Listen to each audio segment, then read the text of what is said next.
Quiero darle la bienvenida primeramente a ti, mi pastor y padre espiritual, que has hecho un gran trabajo durante 18 años, que ya casi 19. Para nosotros es un honor, un placer que puedas abrir tu corazón. Sabemos que no es fácil, pero lo estás haciendo porque siempre eres un ejemplo de amor. Gracias hija, gracias a todos los que han asistido hoy. Créame que para mí esto es demasiado importante porque después de la partida de mi hijo hay algo grande que está por venir, hay algo grande que está por llegar y este tiempo no lo podemos perder. Así es, mi papá.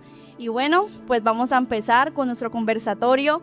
Queremos aprender muchísimo, no solo de Benjamín, sino también de ti. Y de nuevo repito, muchas gracias, de verdad. Démosle un fuerte aplauso, por favor.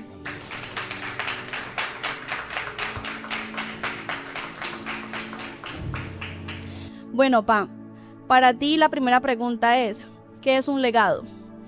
Un legado es algo que una persona, un hombre, una mujer de Dios ha dejado en todo el trabajo que esa persona desarrolló, en su asignación, en su operación, en el poco tiempo, digamos, de vida de mi hijo aquí en la tierra.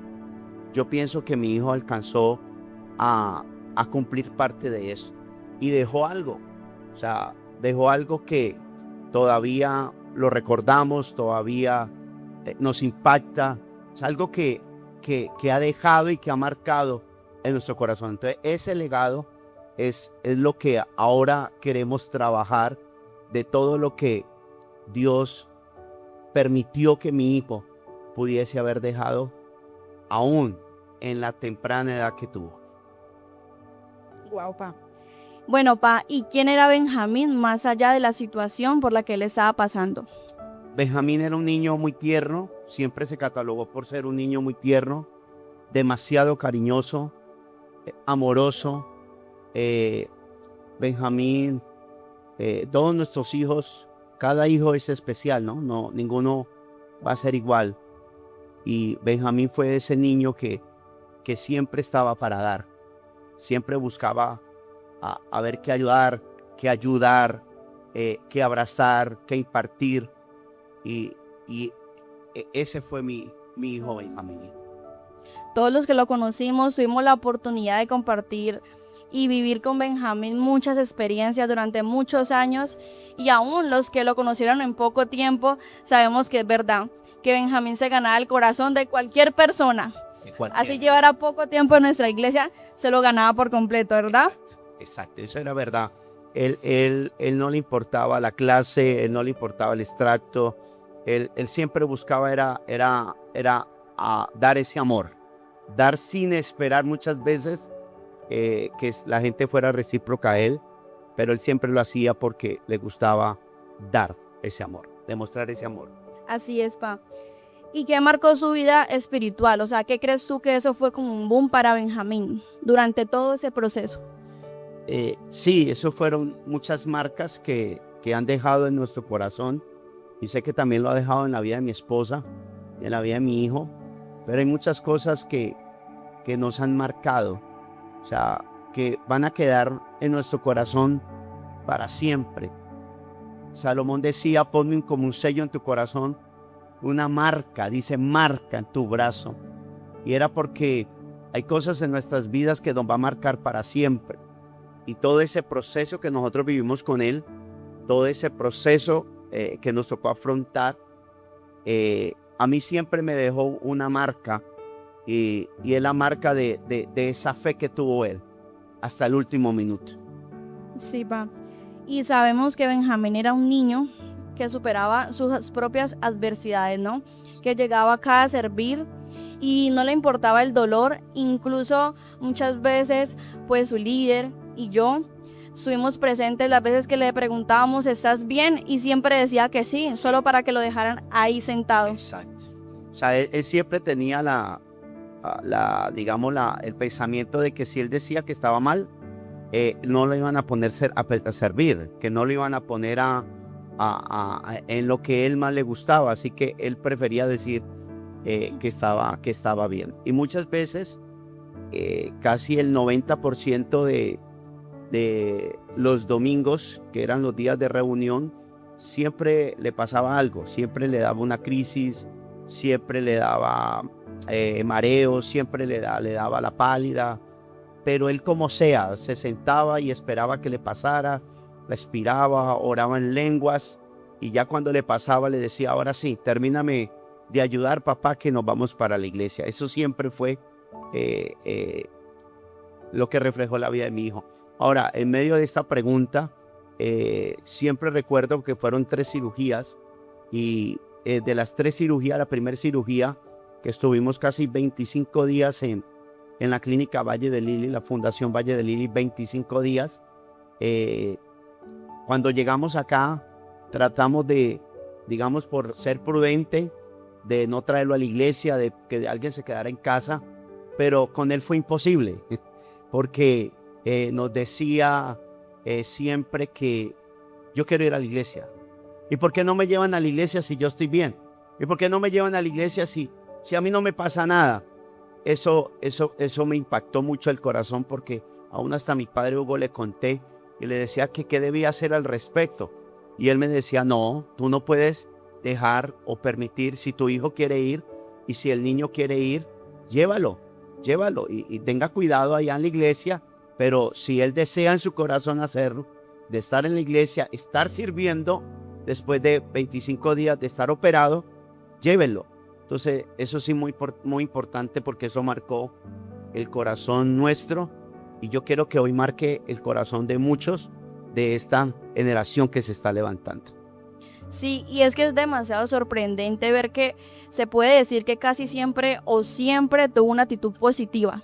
Siempre fue una actitud de fe, nunca se rindió, esa es la palabra, nunca se rindió, y nunca nos podemos rendir frente a los desafíos que afrontamos. O sea, si Benjamín nunca se debilitó, nunca se cayó, siempre estuvo firme hasta el último minuto. Y estamos hablando de que se enfrentaron 3 cánceres, se enfrentaron 3 clases de cánceres. Alguien me dijo, no, es que es el mismo cáncer. Yo le dije, no, señor. Yo le dije, no. Enfrentamos 3 clases de cánceres, y todos los 3 los afrontamos, los peleamos, y él siempre mantenía esa fe. O sea, aún para entrar al quirófano, aún cuando salía del quirófano, recuerdo tanto en la segunda cirugía que fue muy impactante, porque cuando yo sale él de cirugía, los médicos me dijeron a mí que antes Benjamín había salido vivo. Fueron 6 horas de cirugía. El doctor se desgonzó en una mesa, porque decía, fue muy difícil lo que nos tocó afrontar con Benjamín. Y tenía que comprarle unos pañales, recuerdo tanto, había que comprarle unos pañales. Fui yo a la droguería rápidamente a comprarle los pañales, y cuando regresé a cuidados intensivos, él estaba entre dormido, ya estaba despertando de la sedación, y entraron 2 enfermeras a limpiarlo, a organizarle, a aplicarle medicamentos, y le vio un gorrito que venía Garfield, y yo no sé, él volteó y la miró así, y le dijo, yo quiero una lasaña. Entonces le dijo, nene, pero no puedes comer. Y él decía, sí, yo ya llevo, porque eso contaba, llevaba 24 horas sin comer, y él decía, pero yo ya tengo hambre, quiero una lasaña. Y fue algo, en medio del dolor, en medio de lo que estábamos pasando mi esposa y yo en ese momento, al ver ese estado de ánimo en él, que aún recién operado ya quería comerse una lasaña. Y ahí en adelante le empezó a gustar las lasañas. Pa, y cuéntanos, o sea, dinos más como secretitos sobre momentos graciosos de Benjamín, que usted se acuerda y usted le da risa automáticamente. A ver, Benjamín era muy, muy espontáneo, porque él a todo el mundo quería saludar. O sea, nosotros llegamos a la clínica, y de que entráramos, ya todo el mundo nos conocía, porque él a todo el mundo saludaba, desde la secretaria, desde el guarda. Entonces hay veces me daba, ¿cómo lo dice? Salíamos rápido, yo queriéndome venir rápido y me hacía regresar para poder ir a abrazar al jefe. Lo hacía parar del cubículo para que viniera y se volteara a él para que lo saludara. Eso siempre me causó a mí mucha, digamos, risa, porque yo decía, ¿de dónde tiene este niño? Si hay veces yo salía de las citas y lo que quería era venirme rápido, no saludar a nadie, no hablar con nadie. No sé cómo él hacía para, con esa madurez, porque ya era un niño maduro, digámoslo así, un niño muy inteligente, y no sé cómo lograba él que cuando la mayoría de resultados, de resonancia, porque yo creo que mi hijo le hicieron más de 30 resonancias, por poquito, más de 30 resonancias, cada 3 meses era una resonancia, y íbamos al resultado y el médico decía, ay, hay algo ahí raro, hay algo que todavía está ahí, esperemos a los 3 meses que eso debe ser una inflamación, y a los 3 meses otra vez, y pues así nos la pasamos casi 4 años. Pero lo que más me impactó y más me provocaba esa risa era de que él siempre buscaba tener una sonrisa en su rostro. O sea que durante todos esos 4 años tú te convertiste en el mejor amigo de Benjamín. Sí, yo me convertí literalmente, o sea, nuestros hijos, pues yo pienso que nuestros hijos tienen algo muy especial y cada uno de ellos tiene algo que de pronto el otro no tiene. Y Benjamín, él pienso yo que una de las cosas que hacía que donde yo fuera, donde fuéramos, él siempre iba conmigo. O sea, yo siempre vi como que él me buscaba a mí, que fuéramos con papá, fuéramos como, yo quiero ir con mi papá, yo quiero ir con mi papá, yo quiero ir con mi papá, yo quiero ir con mi papá, voy con mi papá. Era porque él se sentía con una confianza, y es como esa confianza que tiene un hijo cuando busca a su papá, y él se sentía confiado conmigo. Él sabía que si yo iba, todo iba a estar bien. O sea, ¿qué seguridad tenía Benjamín de que no importaba los diagnósticos, no importaba que ese día nos dijeran lo peor, pero él sabía que iba conmigo? O sea, él sabía que si papá oraba por él iba a estar bien la noche. Él sabía que si yo iba con él iba a estar bien. Entonces fue esa, más que una amistad, yo pienso que fue una relación que es una relación de padre a hijo y de hijo a padres. Por eso la invitación es de que, aparte de ser nuestros amigos, hablo de que nuestros hijos nos cuenten todo. Cuando hablamos de parte de que ese hijo nos puede contar todo, pero que nuestros hijos puedan ver en nosotros como ese refugio. Papá está en casa, todo va a estar bien. ¿Sí me entiende? O sea, papá va conmigo, todo va a estar bien. Mamá va con él, todo va a estar bien. Pero él tenía una seguridad cuando estaba más conmigo. Como una conexión especial contigo. Era una conexión, porque él para todo ya se había convertido, para todo era mi papá. Y yo, al momento que yo decía, no, yo voy contigo. O sea, era tanto que no importaba el cansancio que yo sintiera, de pronto no dormir, pero yo hacía todo lo posible para estar con él, porque él necesitaba esa seguridad. Sí. Yo creo que es tan importante, y escúchenme por favor todos los que están aquí, por favor les pido que me preste atención, por favor. Es muy importante cuando tú tienes un papá en casa o una mamá en casa, donde tú puedas confiar en él y tú puedas sentirte que si él está o ella está, todo va a estar bien. O sea, es que enseñanza me dejó mi hijo Benjamín. Y es que si papá está, todo va a estar bien. Si papá Dios está conmigo, todo va a estar bien. Y le voy a decir algo, aunque todas las cosas estaban mal, él siempre sentía que todas las cosas iban a estar bien. Sí. Y es que si seguimos hablando de momentos graciosos, Benjamín lo reconocemos muchísimo siempre por Siempre. eso, ¿verdad? Siempre. Entonces recuerdo que una vez, una de muchísimos, cuando estaba más pequeño, le dijo a Mauro: oye, líder, yo quiero ir contigo a jugar fútbol. Estaba más pequeño, pero yo le voy a decir a mi papá. A mi mamá no, pero vamos a decirle a mi papá porque él me dice que sí. Entonces me acuerdo de todo eso porque Benjamín, yo sentía como que lo que dices tú es muy cierto, se sentía protegido. Se sentía una conexión especial. Y cuando, por ejemplo, tú orabas y él decía algo, yo amo mucho a mi papá y lo que él está diciendo es así, o cuando no era, él también lo decía. Siempre, aún estando en audiovisuales, que yo, por ejemplo, cogía el teléfono en audiovisuales para subir alguna historia y me regañaba. Hey, Natalia, dígame. Así, yo como que, ay, Benjamín, estoy ocupada en la historia. Vea, Mauro, Nata nos está diciendo amén. Y me quedaba con el líder. Y fue siempre muy gracioso. Y las veces que siempre estuvimos adentro, siempre teníamos que decir amén o teníamos que levantar la mano, o si no, él nos la cogía y nos la levantaba. Ay, impresionante. Entonces es muy bonito, de verdad, es muy hermoso escuchar esa conexión, como dices tú, que tienen de padre a hijo y también de madre, ¿no? Porque es muy especial. Claro que él siempre amó a su mamá con todo su corazón. Benjamín era muy especial con los tres, ¿cierto? Contigo, con la señora Jenny y con Josué David. Con Josué, sí. Sí, su amor siempre fue para todos y que era muy familiar, ¿verdad? Le encantaba.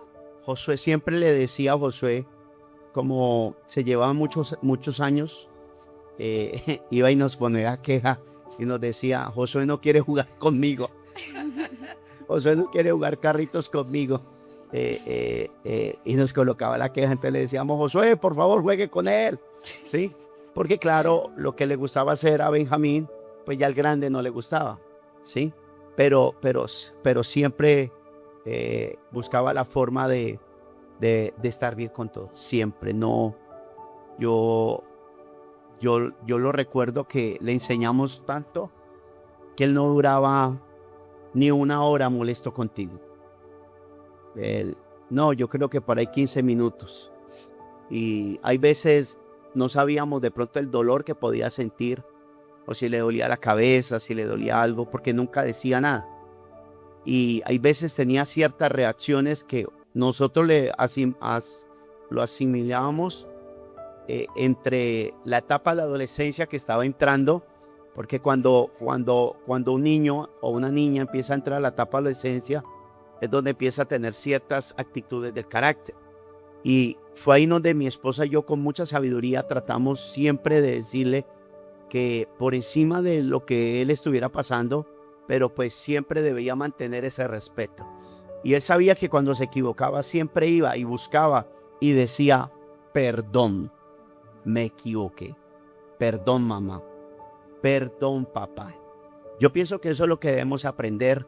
O sea, eso a mí me da a mi conciencia, y yo pienso que esto le debe generar conciencia a esta generación, a estos niños que están entrando a la adolescencia, que están entrando a la edad adulta, donde duran resentidos con sus padres, se resienten con sus mamás y pasan días con su padre, con su hermana, con sus amigos. Y yo pienso que hay que tener un corazón muy lindo y un corazón muy perdonador, para que si tú te equivocas, que eso fue lo que yo le enseñaba, a mamá y yo le enseñábamos, si él se equivocaba o él pecaba o él se pasaba del tono de voz, él regresaba y buscaba y decía: perdón. Sí, pa. Y ahora que mencionas a la señora Jenny, hay algo muy especial, que era cuando la señora Jenny se paraba aquí en el altar a cantar su canción favorita, que era Mi Dios, cuán grande eres. Era algo muy especial porque él decía: ay, van a cantar Mi Dios, cuán grande es. Entonces su mamá también siempre fue ese mayor ejemplo, esa admiración, porque todos sabemos que la señora Jenny ha sido muy buena madre, ¿verdad? Y era algo muy lindo porque, a pesar de que era un niño, que daba ejemplo. También tenía personas dentro del ministerio que él llegaba y las abrazaba, las amaba, y que eran ese ejemplo también para él, que lo recargaban. Y siento yo que esas personitas también eran aquellas que lo motivaban a él a venir.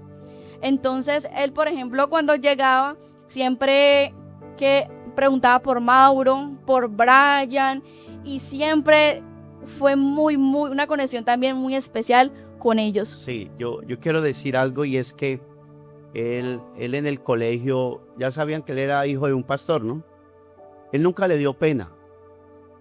Nunca le dio pena de decir que era hijo de pastor. Y así que allá se ganó un niño que hoy se llama Santiago, que la abuela está aquí en la iglesia. Ellos estuvieron viniendo los padres aquí a la iglesia. Y hay veces llegábamos y lo buscaba y le decía, ¿usted por qué no vino el domingo? Y se encontraba a los padres y le decía, ¿usted por qué no fueron el domingo? Yo los estuve esperando, decía. Y eso era de admirar, porque los niños hoy tienen pasión por el fútbol, tienen pasión por el play, tienen pasión por un celular, porque ya a esa edad se les da un celular a un niño que no se le debe dar.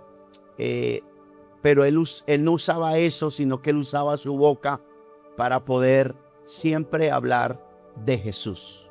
¿Por qué fue tan reconocido en el colegio donde estudió y dejó una huella allá y dejó una marca allá? Todos los que yo me encuentro, el rector, don Fernando, la rectora, los profesores siempre, y nos dice, si nosotros preguntarle, Benjamín dejó una huella imborrable aquí en el colegio.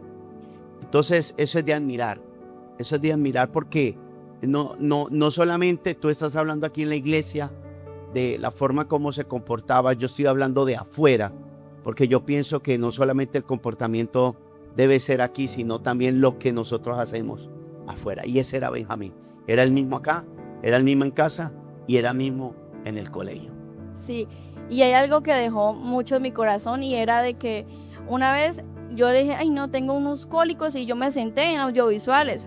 Entonces me dice, ay, pues si le duele, pues entonces vaya, dígale a mi papá que ore por usted, pero no se vaya a ir. Así, o sea, Benjamín era un niño, pero siempre como, ¿me entiendes? Sí. Como que, no sé, para todo hay una solución. Exacto. Entonces ya eso le queda a uno, y ya cuando regresan esos cólicos, como que, ay, yo me acuerdo que Benjamín me decía que tenía que ir.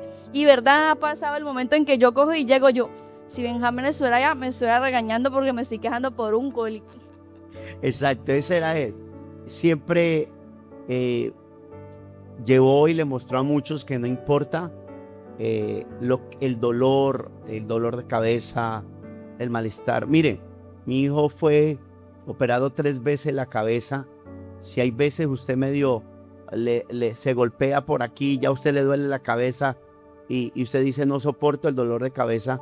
Bueno, que es soportar 3 operaciones, y nunca, en casi 4 años, nunca, yo creo que en esos 4 años se quejó 2 veces, y una de ellas fue cuando yo no estaba en casa, que se levantó a las 2 de la mañana y le dijo, mamá, me duele la cabeza, me duele la cabeza, me duele la cabeza. Ella oró por él y le dio un medicamento, y él duró y orando en lenguas y orando, y a los 15 minutos él se profundizó y el dolor de cabeza se le fue.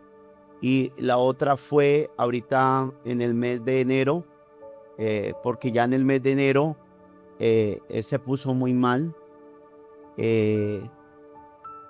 Creo que era el 6 que regresamos de la quimioterapia. Sabíamos que él no estaba bien. Y fue en ese tiempo donde o dormía una noche mi esposa con él, otra noche me tocaba a mí, o a veces yo hacía 2, 3 noches para tratar de compensarnos los unos a los otros, y porque sabíamos que él no dormía. Él se movía, y casi 3 de la mañana, 4 de la mañana era que se quedaba dormido. Y le decíamos, le duele la cabeza, me decía, no me duele, ¿te pasa algo? No me pasa nada. Eso es de asombrar, y eso es de decir de que no importa lo que nosotros estemos pasando, o estemos viviendo, siempre tenemos la fe para poder afrontar todo eso. Bueno, Pa, y durante todos esos procesos que tú nos cuentas, ¿cuál crees que era esa motivación de Benjamín cada que abría los ojos en la mañana? Cada día. No, él cada día veía como un día a la vez, de él levantarse y saber de que quería levantarse y quería ir al colegio. Y hay veces yo literalmente le decía a la mamá, hoy no va a ir. Hoy no va a ir. ¿Por qué? No va a ir, porque yo pasaba la noche con él casi en vela. Entonces yo le decía, hoy no va a ir, hoy se queda. Pero de resto, él siempre era como él se acostaba tarde, y hay veces, la mayoría de tiempo en mi vida fue vigilar su estado, porque fueron muchas noches, y fueron muchas noches muy difíciles. Recuerdo algo que estábamos no en la casa ahorita, sino en las dos anteriores, y él está muy mal, aún en el grado de su hermano que se graduó de 11. A mí me tocó salirme temprano y venirme para la casa porque estaba muy mal. Y se me ponía muy mal en las noches. En la noche tenía a veces hasta 7, 8 reacciones muy malucas. Y yo tenía una opción, o era irme para la clínica o era orar para que él se pudiera tranquilizar. Así que fueron muchos momentos donde yo esperaba que saliera el sol. Sí, en pura vela, sin dormir nada, y salía el sol. ¿Y por qué sabía eso? Porque yo sabía que si salía el sol, o sea, esa era como mi persuasión, y decía, si sale el sol, logré pasar un día más con él. Y eso nos pasó 2 días antes de la partida de él, que fue un domingo a lunes muy terrible. Y él empezó a entrar en crisis, y yo estaba en la UCI, miraba una ventanita chiquitica, y yo solamente miraba y decía, que salga el sol, que salga el sol, que salga el sol, que salga el sol, que salga el sol, que se deje ver, que pase de noche a día, porque yo sabía que si salía el sol, ya había logrado pasar un día más. O sea, y no fueron una sola vez, fueron muchísimas veces que logramos que pasáramos una noche oscura y al otro día salía el sol. Claro, al otro día él se levantaba, se organizaba e iba al colegio, pero nadie sabía lo que afrontábamos en la noche con él. De todos esos momentos que nos cuentas, ¿cuál fue el más difícil que pasaron como familia? Yo pienso que fueron muchos. O sea, yo no puedo describir ahora de que fueron algunos. Por ejemplo, las veces que nos tocó esperar en la primera cirugía. Recuerdo tanto que estábamos ahí en la espera, porque yo pienso que esas esperas son terribles. Y cuando viene una familia y le dicen que su bebé había muerto, y nosotros estábamos ahí sentados. Entonces la doctora, la que operó al bebé, de corazón abierto, sale y les dice a ellos que el bebecito no había aguantado.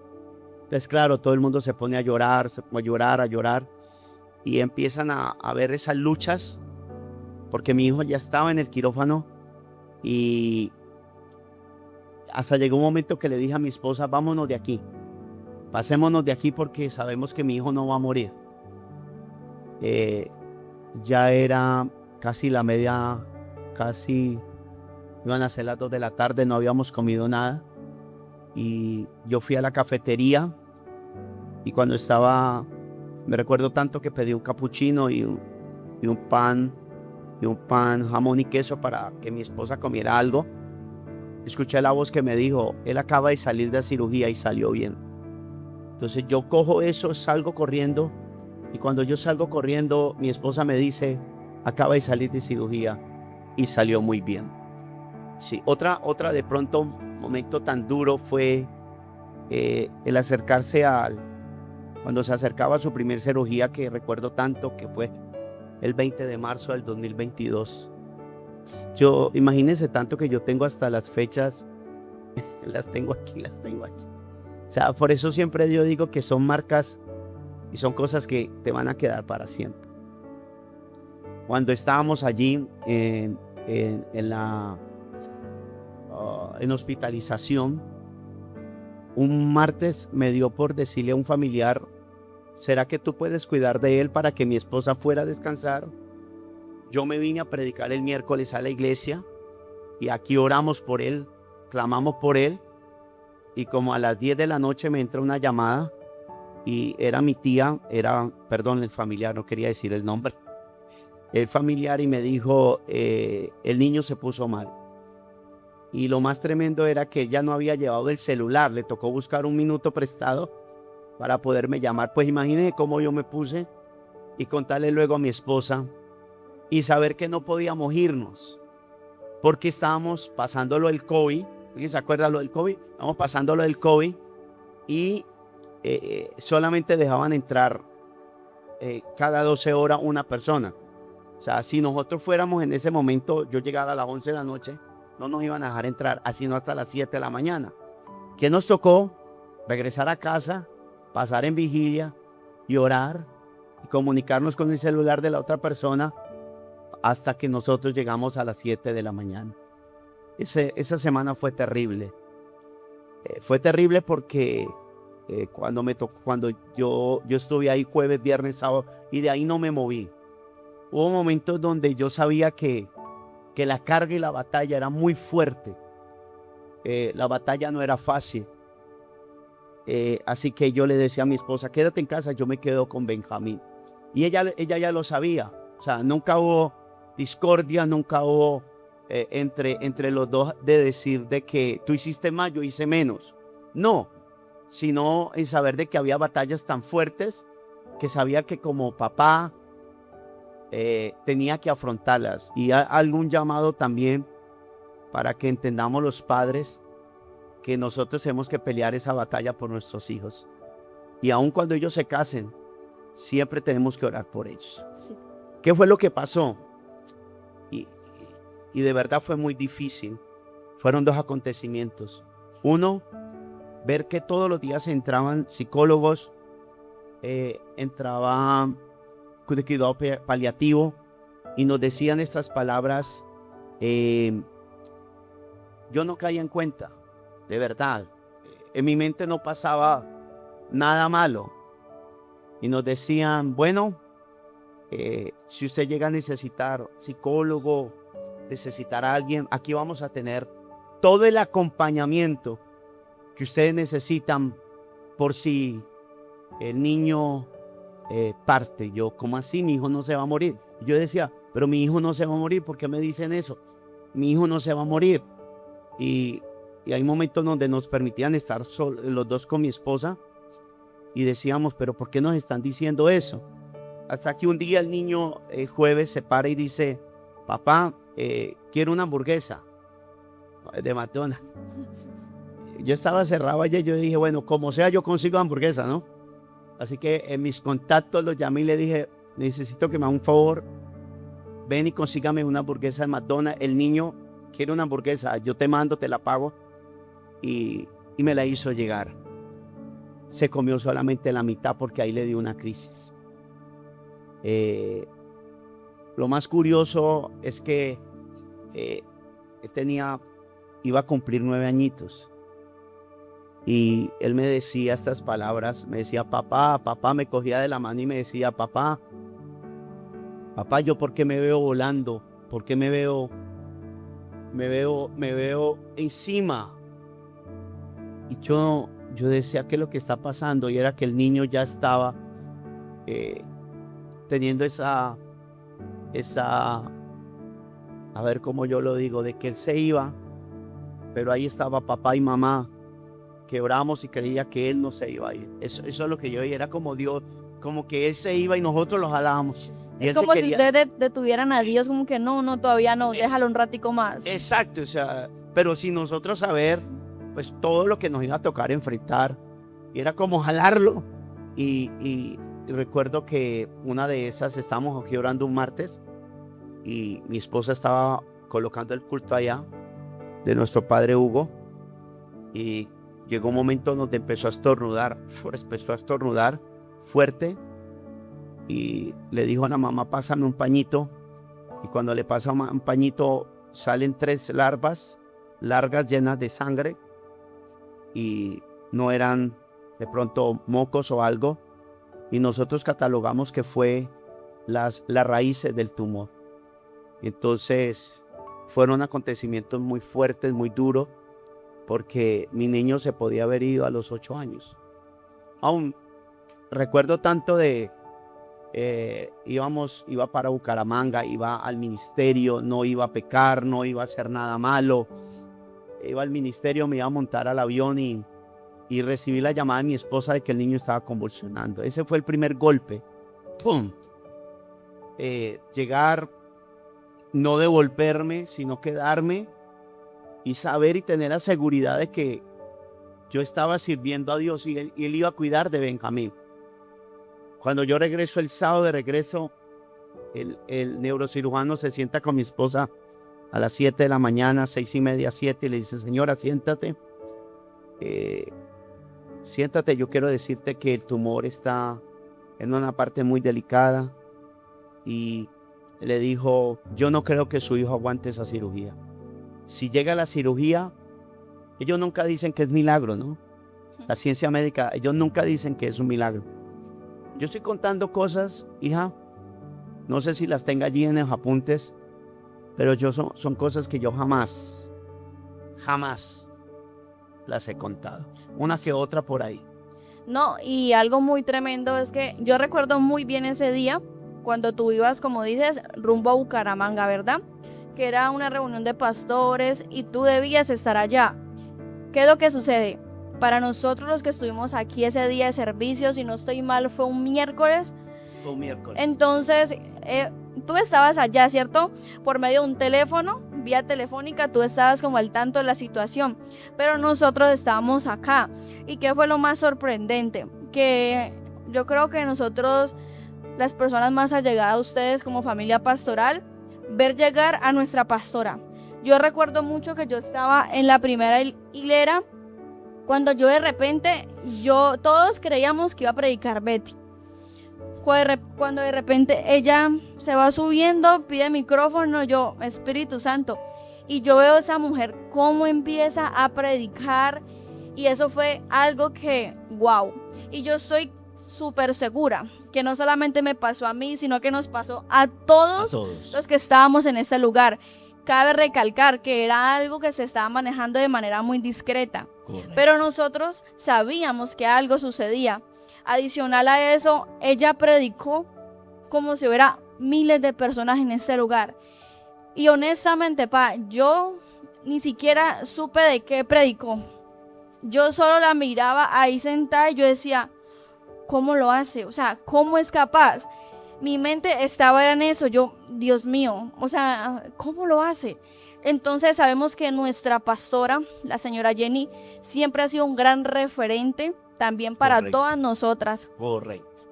Entonces, tú estabas allá vía telefónica, pero como te digo, nosotros la vimos aquí en vivo, en persona, y ella siempre supo manejar esa situación. La verdad fue muy difícil para ella, porque cuando Benjamín entra al Hospital San José, le da la tercera convulsión, y la tercera convulsión hace que fue tan fuerte que el niño pierda sus signos vitales. Cuando ya ven que el niño se está yendo, lo entran a la sala pues de reanimación, y ella me dice que ya no había caído en cuenta lo que estaba viviendo, y cuando ve que lo están reanimando, le colocan para que reavive, y ella como que ya cae en cuenta y cae al piso, y y una enfermera, una doctora se agarra, la abraza y le dice: mamá, tranquila que ya logramos estabilizar a Benjamín. A mí sí me sorprendió porque lo que tú decías, estaba haciendo todo internamente. Esos 3 días para mí fueron muy marcados porque no dormí. Yo pienso que en estos 4 años fueron más vigilias, más desvelos que otra cosa. Pero en ese momento ella se levanta, el niño queda ido, ahí sus uñitas se pusieron negras, las uñas de los pies, de las manos, que luego prontamente se le fueron quitando. Hubo de pronto en los pies que no se le quitaron 100%. Y cuando me llama y me dice: no, yo voy para la iglesia. Yo, ¿cómo? ¿Segura? Sí, yo voy a la iglesia. Betty va a quedar con él y yo me voy a ir a predicar. O sea, ahí es donde decimos. Llegó temprano. Y llegó temprano, ¿ok? Y otra cosa muy importante, y es ahí donde uno puede decir que nuestro hijo y aún sus propios pastores les han mostrado a ustedes que si nosotros pudimos soportar y aguantar esa prueba, porque tú no vas a poder aguantar la prueba que tú estás pasando. Nadie. Exacto. O muy pocos podamos decir, porque yo sé que hay gente que ha sufrido, pero son muy pocos de los que pueden haber pasado lo que nosotros pasamos. Ella vino, predicó como sin nada. Para el otro día llegar el neuro y decir: hay que enviarlo a Cali, hay que buscar una clínica de alto nivel, porque las cosas están muy delicadas. ¿Y cómo enfrentaron las preguntas sin respuesta? Con fe. O sea, casi el 99% las respuestas siempre eran negativas. Y aprendimos en la casa un lenguaje, y es el lenguaje de la fe. Y lo aprendimos en él. Él aprendió, Josué, mi esposa, a lograr mantener un lenguaje. En mi casa no nos quejábamos, en mi casa no nos veía él hablando mal. En la casa él nunca nos vio quejándonos, hablando mal, maldiciendo. O sea, él tuvo ese ejemplo de que, aunque no importa lo que estuviéramos pasando, siempre íbamos a responder de la forma más correcta. ¿Y cómo es la forma más correcta? Por medio de la fe, siempre. Sé que ya hemos hablado un poco sobre eso, pero quisiera que nos dijeras cómo describirías la huella que dejó Benjamín. ¿Cómo lo describo yo? Esa huella imborrable de humildad, esa huella imborrable de servicio, de entrega, sacrificio, de amor al prójimo. Yo pienso que son esas huellitas que dejan marcadas y que nunca se nos puede olvidar a nosotros, de que como un ser tan maravilloso, un ser tan joven, un ser tan lleno de Dios, porque literal él era Benjamín. Uno siempre habla bien de sus hijos, pero Benjamín era muy lleno de Dios. Y era diferente, ¿no? Diferente. Algo que lo marcaba muchísimo. ¿Hubo algún momento donde quisiste o intentaste rendirte como padre? No como pastor, sino como padre, como humano. Esto sí es de pronto algo muy duro y muy fuerte. Y fue el año pasado, cuando 18 de diciembre, yo no sé por qué tengo tantas. Las fechas siempre le... O sea, son esas fechas que a ti nunca se te van a borrar, ¿no? Estábamos en la clínica en Banaco, habíamos pagado cosas particulares. Algunos, el tratamiento nos tocó empezarlo a pagar particular, porque la EPS no lo estaba dando. Y siempre era con esa fe de que siempre Dios nos iba a dar la provisión para eso. Pero él se nos puso mal. Un 18 de diciembre lo llevamos, no salimos de urgencias, no quisieron darle hospitalización donde había que hospitalizarlo, pero ese día nos dimos cuenta ese día, eran las 9:30 de la mañana, llega el doctor que lo había operado, la oncóloga, vienen los tres, él estaba entre dormido y despierto y nos dijo: papá, mamá, ya no hay nada que hacer. Eso fue, o sea, porque no era la primera vez que lo habíamos escuchado, pero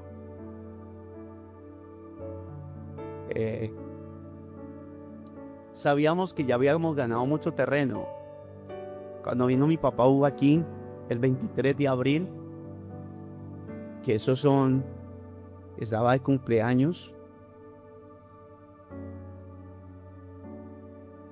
Ese niño estaba muy alegre. Él empezó a tener una mejoría. O sea, nosotros llegamos a un momento que dijimos con mi esposa, logramos pasar. O sea, siempre llegamos a un momento donde siempre nos llevaba a que todo estaba mal, todo estaba mal, todo estaba mal, todo estaba mal. Pero en esta ocasión logramos que las cosas estaban bien. Estamos como pasando ya esos momentos tan duros que dijimos, si logramos pasar aquí, todo esto se va a poner bien. Claro, al sentir ese golpe, ver las resonancias que me mandan y aprender, porque me tocó aprender demasiado, me tocó aprender la ley que cubre a los niños de Colombia, la ley de los niños ecológicos. Me tocó aprender la ley porque lastimosamente uno está en un sistema ahora que violan completamente la ley. Así que me tocó leerla para sí mismo, saber cómo defenderme, cómo defender a mi hijo, para que mi hijo, esas barreras administrativas, obstáculos, porque créame que fueron casi 4 años con barreras administrativas, con obstáculos, con impedimentos. Regreso a donde había empezado, cuando ya nos dicen, nos muestran la resonancia, nos miramos a la cara con mi esposa y dijimos, bueno, y aquí en adelante dependemos de Dios. La vida de mi niño depende de Dios.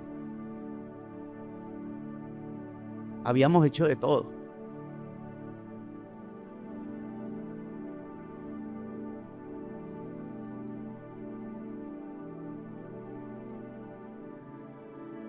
Siempre la pregunta es, ¿qué nos faltaba por hacer? Si ya lo habían hecho todo, ¿qué más faltaba? Sí. Así es. Y le dieron salida a los 2 días, pero en la realidad le dieron salida porque váyase, sin saber que esos 2 días se le había pegado una bacteria y luego se nos puso peor. Tremendo eso. Yo pienso algo, mis amados, y es que hay veces la gente o los jóvenes no aprovechamos que estamos vivos. Dios nos da demasiadas oportunidades y nos da tanta espera que algunos tienen que darle tanta espera para que se entreguen y se convierten a Dios. Y Dios los espera y los espera y los espera. Usted nunca se va a imaginar, papá y mamá, de qué es saber de que tu hijo poco a poco se le está pagando la vida. Sí, Y eso lo empezamos a ver desde el 18 de diciembre. no, y que aparte de eso, era una época, un mes, donde se supone que todo es alegría, todo es paz, y fue algo muy difícil, me imagino, obviamente, para ustedes en todo el sentido de la palabra, pero también cabe recalcar, que hay muchas personas que creen que porque tú eres el pastor, tú eres el más fuerte, tú puedes orar solo. No, yo no le voy a ayudar al pastor por Benjamín, ni por Josué David, porque él puede. No, más allá de ese pastor, de esa postura, de ese don que nuestro Padre Dios te dio. Eres humano, eres papá, y es normal que te hayas sentido así en todos sus momentos de aflicción, porque solo tú y tu familia de puertas para adentro sabe lo difícil que fue. Sin embargo, siempre te levantaste, o se levantaron los tres, porque Josué David también siempre ha dado un buen ejemplo de resiliencia.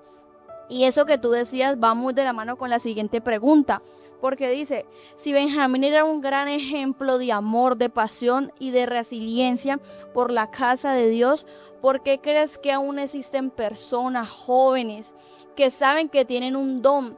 Por ejemplo, que dicen, yo soy bueno para actuar, me gusta, pero no está en el grupo de arte y no da ese paso como de amor, de obediencia para avanzar. Si tuvimos a un gran referente, ¿por qué crees que aún hay algunas personas que no quieren avanzar, no quieren entregar su vida por completo a Jesús y comprometerse de verdad? Yo pienso que hay momentos que la gente piensa, o de pronto los muchachos piensan, o los padres piensan, que nada de esto le va a acontecer. O sea, hay veces pensamos que la vida es una, y es verdad, la vida es una, pero tenemos una vida eterna, que después de que Dios nos llame a su presencia, hay una vida que nos está esperando. Y yo pienso que cuando, porque todo empieza por casa, hija Natalia, todo empieza por casa. Y cuando en casa se pierden los principios, se pierden los valores, cuando en casa ya la prioridad no es Dios, la prioridad no es la iglesia, la prioridad no es esa, pues ¿qué vamos a esperar de los hijos? O sea, ¿qué vamos uno tratando en la iglesia de que los niños o los jóvenes se integren, se metan con Dios, pero llegan a casa y por cualquier cosa se desaniman los mismos padres? Pero yo aprovecho la oportunidad para decirle que si usted tiene un deseo de amar y servir a Dios, no importa la edad que tenga. No importa la edad que tenga. Benjamín, de 8 años, 9 años, aprendió a amar a Dios desde muy chiquito, ¿no? Pero estoy hablando de este proceso, y para él su alegría y su mayor pasión era estar aquí en la casa de Dios. Entonces, si nosotros logramos que esos niños de 8 años, 9 años, 10 años, 11 años, 12 años, 14, 16, 18, 20, 22, 25, 27, 30 años puedan servir a Dios, créame que haríamos un trabajo más excelente. Así es, pa. Sé que algunos ya conocemos la respuesta, pero para las personas que no, ¿cuál era el área de servicio de Benjamín y por qué amó hacerlo tanto hasta el último momento? Recuerdo que fue un miércoles. Él sirvió siempre en audiovisuales, siempre su rol fue aprender la parte de la transmisión, de la proyección. Aprendió créame que cualquiera no aprende eso rápido, ¿no? Y mover aquí, que esto y lo otro. Y yo le decía, venga, yo le ayudo. Me dijo, no, yo ya sé. No me ayudes, que yo ya sé. Siempre le decía a uno, no me ayudes, yo ya sé. Y él se miraba y me decía, mándame el mensaje. Y eso cuando no le lo mandaba, que por favor que le mandara lo que le iba a colocar al mensaje, mándeme lo que le va a poner al mensaje. Y hasta que no se lo mandaran, no me molestaba. Porque él lo primero que llegaba era preparar para que todo saliera bien y todo se oyera bien en la transmisión. Siempre. Y algo muy gracioso fue que una vez cogió y llegó molesto. Entonces le dije, Benja, ¿qué le pasó? No, es que mi papá se demoró en salir y llegó tarde. Y vea, en serio, yo era súper reída. Yo, no, pero no se enoje, que todos hemos llegado tarde alguna vez. No podemos llegar tarde. Y esta vez fue por mi papá, fue mi papá. Entonces yo era, ay, no, Benjamín es muy gracioso. Sí. Él decía que había sido por mi papá. Mi mamá no. Antes le estaba diciendo y mi papá llegó tarde y era molesto porque a él le gustaba llegar y poner todo él. O sea, de la transmisión hacerlo él desde cero, que no le ayudaran. Porque yo siento que a Benjamín no le gustaba que como que lo hicieran sentir que no era capaz. Él siempre lo hacía. Y tú me dijiste a mí que fue el día miércoles, el último día de servicio. No, el domingo, él estuvo el domingo aquí y No, miércoles no, fue el domingo. Fue un domingo. Sí, fue un domingo. Sí, fue un domingo porque el miércoles él se quedó con Josué. Recuerdo tanto que yo entré y él en los últimos días ya no estaba viendo. Así que ella, el líder Mauricio, sabía, Natalia también sabía, y yo entré y miré y estaba un poco como, y yo le pregunté, hijo, ¿ya tienes organizado? Me dijo, no he podido organizarlo. Entonces yo empecé a ayudarle, y yo le decía, ¿estás bien? ¿Es que no ves? Me decía, sí, yo veo. Nunca nos dijo lo contrario. Sí, yo veo. Entonces, y yo le ayudé unas otras cositas y me dijo, no, déjeme que yo ya lo termine el resto. O sea, como sea, hacía lo posible para terminar lo que él más le gustaba hacer. No, y decía como que no vayan a llamar a mi papá, que yo soy capaz. Entonces, hubo una vez que estaba quedando dormido, yo, Benjamín, voy a decirle a la señora Jenny, no, Nata, por favor, no vayas a hacer eso. Yo con ese desespero, yo, bendito Dios, ¿yo qué hago? Yo, venga, yo lo abrazo para que se quede dormido aquí. No voy a quedarme dormido, tengo que transmitir. Y yo me acuerdo, yo estaba desesperada. Entonces, imagínense, si eso solo fue un par de horas, yo no me Muy quiero imaginar. probablemente si él estaba así era porque no había dormido, ¿ok? Ajá. No había dormido. Y aún así, se paraba ahí, se sentaba a colocar la transmisión. Y lo hacía. Y lo hacía. ¿Cómo mantener la fe cuando las respuestas no llegan como esperamos? ¿Cómo mantener la fe? Yo pienso que fue un trabajo que se hizo entre la fe y la esperanza. Porque había momentos donde decíamos con mi esposa, como que ¿por qué la fe no está funcionando? Y nos agarramos de la esperanza. Saber que las dos van unidas y las dos actúan en el momento cuando te quieres caer en la fe, te agarra la esperanza. Cuando pierdes la esperanza, agarra la fe. Y así nos la pasamos siempre. Hasta que ya en diciembre el Señor me dio una palabra y me dijo en Hebreos 11 que dice que muchos de esos hombres y mujeres no alcanzaron a recibir todo lo que Dios le había prometido. Entonces yo le decía, pero ¿tú por qué me estás hablando esto? Le decía, es que no vamos a alcanzar a ver la promesa en Benjamín. Es que no vamos a alcanzar a ver lo que tanto hemos orado. Fuertísimo. Sí, claro. Y yo empecé a predicar eso y yo decía, y pararse uno aquí a predicar, a decir, vamos a seguir buscando a Dios, vamos a seguir adorando a Dios, aunque todavía no veamos el cumplimiento, aunque todavía no veamos la respuesta, aunque todavía no veamos el milagro, pero tenemos la fe que en cualquier momento lo vamos. Yo pienso que esa fe estuvo hasta el último minuto. Yo estoy, y se lo digo a todos, a mí nunca Dios me habló que se lo iba a llevar. Nunca. Y muy probablemente no lo dijo porque sabíamos que nosotros que estábamos creyendo por Él. Y hay algo que mueve la mano de Dios, mueve el corazón de Dios y se llama la fe.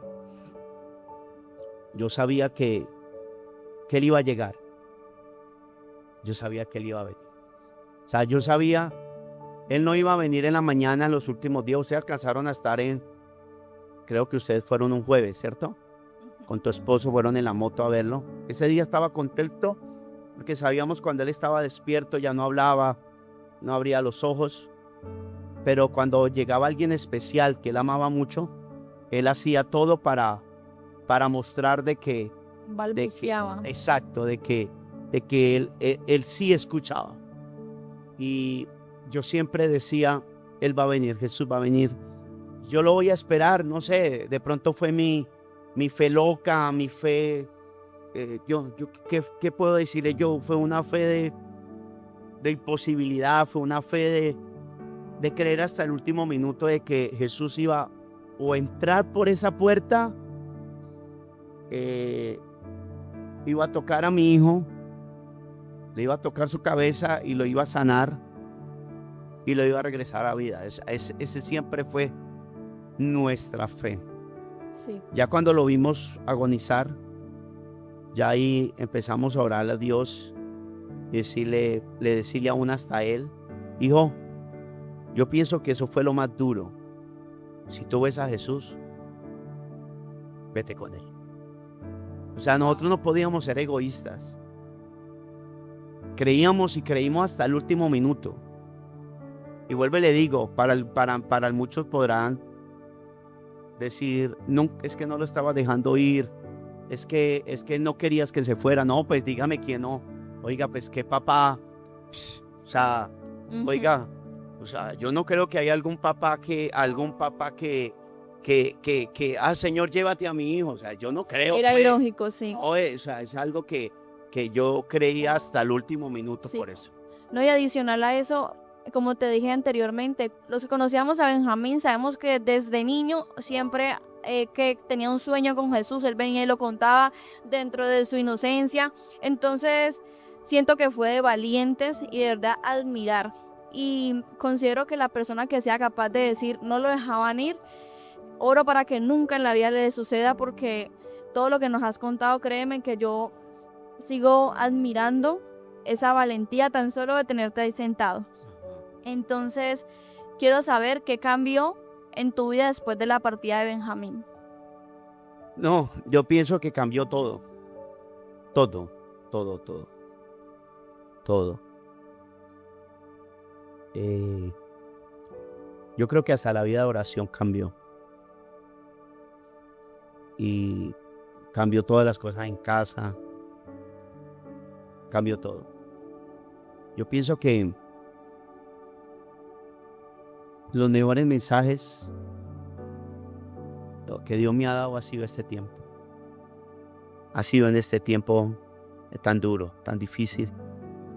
Y porque aunque muchas veces, o sea, y yo quiero decirle esto, aunque muchas veces todavía no haya una respuesta de Dios, seguir sirviendo a Dios eso es de valentías y de valientes. O sea, muchos, porque Dios no le respondió de un trabajo o no le respondió de algo, se van y dejan todo tirado. No regresan. No regresan porque Dios no me respondió el trabajo o mi novio no regresó, entonces me voy de la iglesia por bobadas. Nosotros podíamos tener la excusa válida de decir, como dijo Jeremías, no voy a hablar, no voy a predicar, pero dice que no obstante había dentro de él un fuego metido un fuego. Y yo pienso que servir a Dios es lo mejor, es lo mejor. Y todo nos cambió, todo cambió, todo, jamás, ninguno de los tres somos iguales. Ahora, uno puede cambiar para mal o uno puede cambiar para bien. Y no, yo pienso que nos está cambiando para bien a pesar del dolor, a pesar de las cosas que hemos afrontado. Lo que se ha visto mucho, se ha identificado en ustedes tres, es que han podido convertir el dolor en propósito, ¿verdad? Sí, mira que el Señor hasta la semana pasada, yo pienso que cuando Él cumplió los 13 años fue una semana muy dura.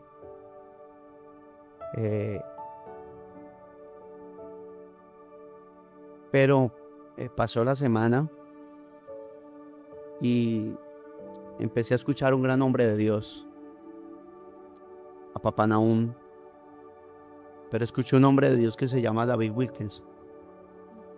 Y el mensaje de él, cómo sanarte en medio del dolor. Porque hay veces uno cree que solamente uno pasa esto. Y cuando yo lo escucho a él y dice, mi esposa ha sido operada 5 veces de un cáncer, 5 veces. Decía, mi hijo joven, le han hecho 25 intervenciones. Y lo único que dice que él cuenta ahí, mi hijo va a la clínica del dolor. Y que muchas veces, decía David Wilkinson, cuando esperaba a su esposa que saliera del quirófano, cuando esperaba que su hijo saliera del quirófano, y que él le gritaba a Dios y le decía, pero Señor, yo te he servido, pero Señor, yo te he amado, pero Señor, yo he dado todo, pero Señor, mira, donde tú me llevas, yo voy a predicar tu palabra, mira, yo hago esto, yo te sirvo, ¿por qué permites que yo pase por todo eso? Y muchas veces no encontró respuesta. Yo pienso que cuenta él que lo más duro es saber de que el hijo, la niña, la hija o la nieta le dio una enfermedad tan grave, le dio un cáncer en el cerebro y a los 11 años la niña partió. Y él lloraba, el pastor David Wilkerson, y decía, hemos pasado por muchas cosas duras y difíciles y servimos en el ministerio, seguimos en la iglesia. Algo que me impactó fue que él dijo estas palabras: a nosotros nos tocó pasar y vivir el dolor para poder ayudarle a muchas personas que hoy están pasando también por mucho dolor y no saben cómo salir de allí. Y a mí me sanó esas palabras, me ayudó a entender que hay algo que se esconde detrás del dolor. Hay veces la gente cree que ya se murió, enterraste a tu hijo, ya levántate, ya no llores, ya vete a hacer gimnasio, vete a caminar, ponte a hacer otra cosa. No, ¿yo qué me voy a poner si yo soy un pastor, yo soy un siervo de Dios? ¿Yo qué me voy a poner a hacer otra cosa? No soy empresario, yo amo y sirvo a Dios y tengo una iglesia por qué pastorear, tengo un pueblo por qué amar. Y yo pienso que los dos, porque es un proceso completamente diferente de lo que Dios está haciendo conmigo, de lo que Dios está haciendo con mi esposa y de lo que Dios está haciendo con mi hijo Josué. Así es, pa. ¿Qué papel juega la iglesia en estos momentos? ¿O debería jugar en esos momentos? Yo pienso que es un papel muy importante, porque aquí es donde demuestra verdaderamente quién está con nosotros, quién está con sus pastores.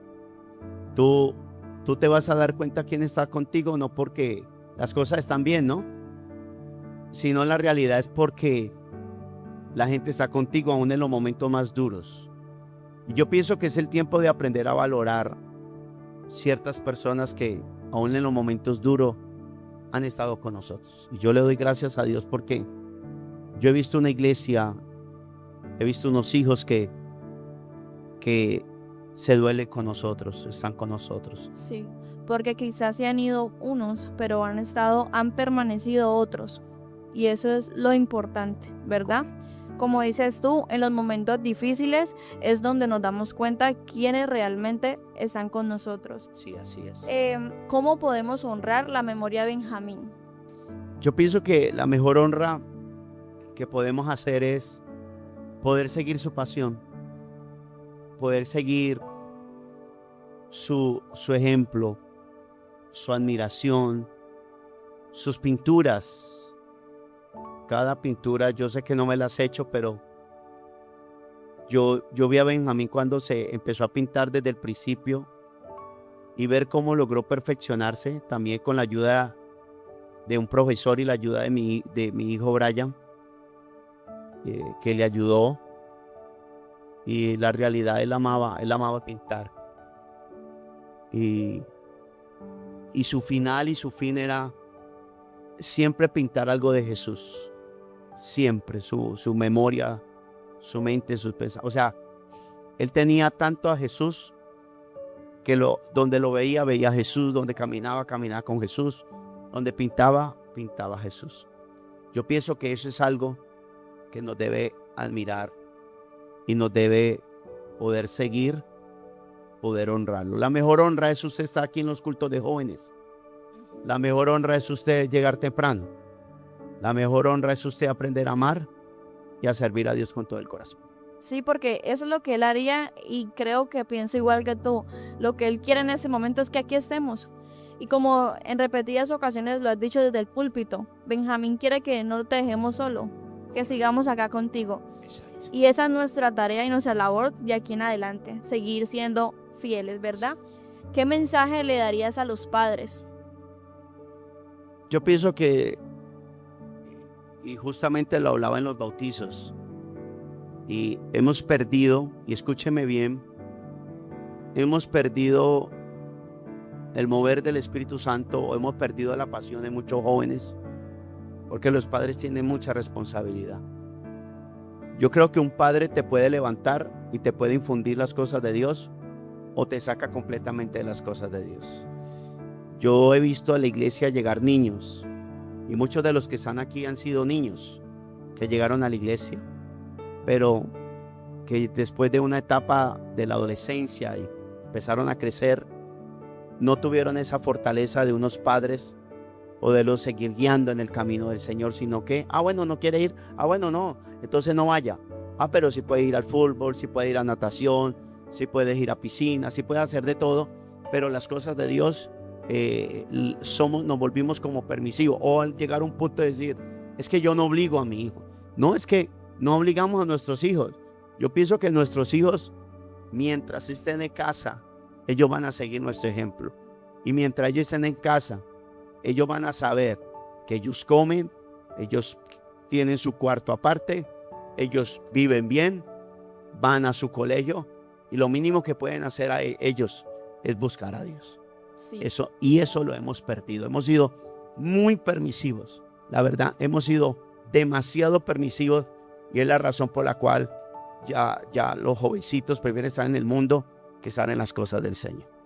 O incluso hoy en día podemos apreciar cómo hay niños, estamos hablando de niños, que están más convertidos que sus propios padres. Exacto. Y eso es lo que estoy viendo en mi iglesia, que algunos de estos niños están más convertidos que los propios padres.